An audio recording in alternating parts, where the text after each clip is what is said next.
మేము white and వైట్‌లో మీరు చెప్పే ఆహ్, అమృత తుల్యమైన వాక్కులు, కొన్ని కొటేషన్స్, ఎగ్జాంపుల్స్, షార్ట్ స్టోరీస్ మేము చాలా ఇంట్రెస్టింగ్‌గా వినేవాళ్ళం. సో, ఇప్పుడు మీరు కాషాయ వస్త్రధారణ అంటే ఈ ట్రాన్స్‌ఫర్మేషన్ ఎప్పుడు జరిగింది? యాక్చువల్‌గా మా మా సాంప్రదాయంలో ముందుగా మనం బ్రహ్మచారి ఆశ్రమంలో ఉంటాం. అది వైదిక సాంప్రదాయం ఆ! మనందరికీ తెలుసు. ఇంతకుముందు ఎలా ఉండేదంటే 20 సంవత్సరాల వరకు ఒక బ్రహ్మచారిగా ఉండేవారు. దాని తర్వాత వివాహం చేసుకొని గృహస్థ అయ్యేవారు. గృహస్థ తర్వాత వానప్రస్థాశ్రమం, దాని తర్వాత సన్యాసాశ్రమం. కానీ ఇప్పుడు గురుకులానికే వెళ్ళట్లేదు. గురువునే ఆశ్రయించట్లేదు. కాబట్టి గురుకుల యొక్క సమయం 25 నుంచి తర్వాత ఎవరైనా తెలుసుకొని భగవద్భక్తి మార్గంలో ముందుకెళ్ళాలి అని అంటే అప్పుడు ప్రారంభం అవుతుందన్నమాట. అయితే మేము ఇంజనీరింగ్ కంప్లీట్ చేసి జాబ్ చేసి తల్లిదండ్రుల యొక్క అనుగ్రహం తీసుకొని మేము ఆశ్రమానికి వచ్చినప్పటి నుంచి కొన్ని సంవత్సరాలు మేము సాధన చేశామన్నమాట. ఏంటి సాధన? భగవద్గీత అధ్యయన, భాగవత అధ్యయన, రామాయణ అధ్యయన, మా సాంప్రదాయంలో ఆచార్యులను అనుగ్రహించిన భాష్యాలను, టీకాలను అధ్యయన చేస్తూ దాంతోపాటు ఆశ్రమంలో సేవ, వివిధ మాధ్యమాలుగా సేవ చేసుకుంటూ మా యొక్క సాధన, మా యొక్క భగవద్భక్తిని పెంచుకునే ఒక పరిక్రయ కొన్ని సంవత్సరాలు జరిగింది. అయితే మా ఆశ్రమంలో ఎలా ఉంటుందంటే మా ఆచార్యులు, గురువులు ఎవరైతే ఉన్నారో శిష్యులందరినీ చూస్తారనమాట.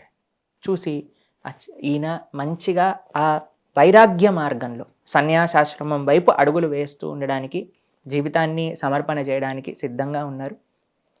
మీరు తెలిస్తే మీరు చూసే ఉంటారు, మా ఛానల్లో ఆ ఫొటోస్ పెట్టాం. మాకు ఎప్పుడైతే కాషాయ దీక్ష మా గురువు గారు అనుగ్రహించారో గోపాష్టమి రోజు కార్తీక మాసంలో పూరీక్షేత్ర జగన్నాథ్పురిలో మా అమ్మగారు నాన్నగారు ఇద్దరు ఉన్నారనమాట. వాళ్ళు అయితే మా గురువు గారికి కాషాయ వస్త్రాలను ఇచ్చారు. అయితే మా గురువుగారు ఏం చేశారు తెలుసా? ఫస్ట్ మా తల్లిగారి చేతిలో పెట్టారు. మీరు ఆశీర్వదించండి అంటే మా అమ్మగారు దాన్ని ఆశీర్వదించి మా నాన్నగారి చేతిలో పెట్టారు. మా నాన్నగారు ఆశీర్వదించి మళ్ళీ మా గురువు గారికి ఇస్తే అప్పుడు మా గురువు గారు మాకు ఇచ్చారనమాట. మా గురువుగారు ఎప్పుడు ఒకటే విషయం చెప్తారంటే, తల్లిదండ్రులు ఆయన ముందు ఫస్ట్ ఆయనకు దండం పెడతా ఆయన అంటారు, ఫస్ట్ తల్లిదండ్రులు దండం పెట్టు అని చెప్తారు. నెక్స్ట్ డే మార్నింగ్, ఆ రోజు నెక్స్ట్ డే ఆ పుట్టినరోజు అనమాట. అయితే మా గురువు గారికి చెప్తారు, ఈరోజు ప్రణవానంద దాస్ పుట్టినరోజు అంటే మా గురువుగారు ఏమన్నా తెలుసా? తల్లిదండ్రుల యొక్క ఆశీర్వాదం తీసుకో అని అంటే నేను ఇలా దండం పెట్టాను.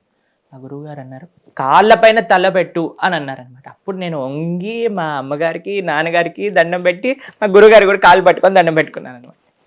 అంటే ఆయన ఆయన శాస్త్రాలన్నింటినీ కూడా ఎంతో చక్కగా అర్థం చేసుకున్న వ్యక్తి. అయితే ఆ ప్రక్రియ గురించి మాట్లాడుతున్నాం కదా, అందులో ఏం చేస్తారంటే ఎవరికైనా సన్యాసాశ్రమం వైపు వెళ్ళాలి, ఇందులో ఈ గృహస్థ ఆశ్రమం వైపు వెళ్ళే వాళ్ళు అనుకున్న బ్రహ్మచారులందరూ అటువైపు వెళ్ళిపోతారు.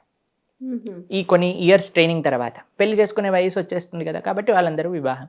కొంతమంది ఉండిపోతారు. ఇప్పుడు నాకు ఆ సంకల్పం చిన్నప్పటి నుంచే, ఏదో ఇస్కాన్ వాళ్ళు నాకేం బ్రహ్మచారి అవ్వమని చెప్పలేదండి. నేను చిన్నగా ఉన్నప్పటి నుంచి మా తల్లిదండ్రులకు ఒకటే విషయం చెప్పా, నేను పెళ్లి చేసుకోను, నేను భగవంతుడిని ఆశ్రయిస్తా, నా జీవితం మొత్తం భగవంతుడికి సమర్పణ, ఇది నా జీవితంలో నేను చెయ్యాలనుకుంటుంది అని చెప్పేశాను. కానీ కామి కాని వాళ్ళు మోక్షకామి కాలేరు అని కూడా అని ఏ శాస్త్ర సారాంశం ఇది? ఇది తెలుగు సామెత. కాబట్టి తెలుగు సామెతల్ని మనం ప్రమాణంగా తీసుకోము, మన శాస్త్రాన్ని తీసుకుంటాం అనమాట. చాలామంది అంటే కలియుగంలో సన్యాసం వర్జనం కదా అని కూడా చాలామంది ప్రశ్నిస్తూ ఉంటారనమాట. ఇప్పుడు కలియుగంలో సన్యాసం వర్జన అని అన్నప్పుడు ఎంతమంది గొప్ప ఆచార్యులు సన్యాసాశ్రమం స్వీకరించారు? ఈరోజు మనం ఇక్కడ కూర్చొని సనాతన ధర్మం గురించి మాట్లాడుకుంటున్నారంటే శంకరాచార్యులు, రామానుజాచార్యులు, మధ్వాచార్యులు, శ్రీ చైతన్య మహాప్రభు వీళ్ళందరూ సన్యాసాశ్రమ పరంపరనే కదండి ఉంది. కాబట్టి శాస్త్ర వాక్కు దాన్ని ఎలా అర్థం చేసుకోవాలి, దీంట్లోపల కూడా ఆచార్య అనుగ్రహం అనేది మనకు కావాలి. అయితే కొంతమంది డివోటీస్ ఎవరైతే మేము సన్యాసాశ్రమం వైపు వెళ్ళాలి అని అనుకుంటున్నామో వాళ్ళకి ఒక మొట్టమొదటి మెట్టుగా ఈ కాషాయ వస్త్రములను ధరింపజేస్తారనమాట. ఇప్పుడు ఇంకా మా నిష్ఠ, మా యొక్క సాధన, మా యొక్క కర్తవ్యం దేశానికి, సమాజానికి, భగవంతుడికి సేవ చేసే. ఇప్పుడు కాషాయం అంటే ఏంటి? ఎందుకు ఈ రంగు వేసుకోవాలి అంటే ఇది చూసినప్పుడల్లా మాకు తెలుస్తుంది, జీవితం నీ కోసం కాదు, సేవ కోసం. సమాజానికి సేవ చేయి, దేశానికి సేవ చేయి, ధర్మానికి సేవ చేయి, భగవంతుడికి సేవ చేయి. ఎక్కడ సేవ ఉంటే అక్కడ నువ్వు ఉండాలి అని ఒక కర్తవ్య నిష్ట. ఇప్పుడు ఒక పోలీస్ వారు ఉన్నారనుకోండి, ఆ యూనిఫామ్ వేసుకుంటే ఎట్లుంటుందండి? ఒక మిలిటరీలో పనిచేసే వాళ్ళు ఉన్నారనుకోండి, ఆ మిలిటరీ యూనిఫామ్ చూస్తేనే మనకు కూడా ఒక దేశభక్తి అనేది పొంగుతుంది వాళ్ళ వైపు, వాళ్ళంతా త్యాగం చేశారు అని. త్యాగానికి ప్రతీత కాషాయ వస్త్రం. కాషాయం అంటేనే త్యాగం. ఇంకా ఏది దాన్ని సూచించదన్నమాట. కాబట్టి ఈ బట్టలు ప్రొద్దున పూట అలా మేము వేసుకోవడానికి తీసుకున్న ప్రతి ఆ క్షణం నుంచి ఈరోజు సేవ కోసం, నీ కోసం నువ్వు ఆలోచించుకునే సమయం ఉండకూడదు, అలా సేవ చేయాలి అనే ఒక ఇన్స్పిరేషన్ ఇవ్వడానికి అనమాట. అది కాషాయం వైపు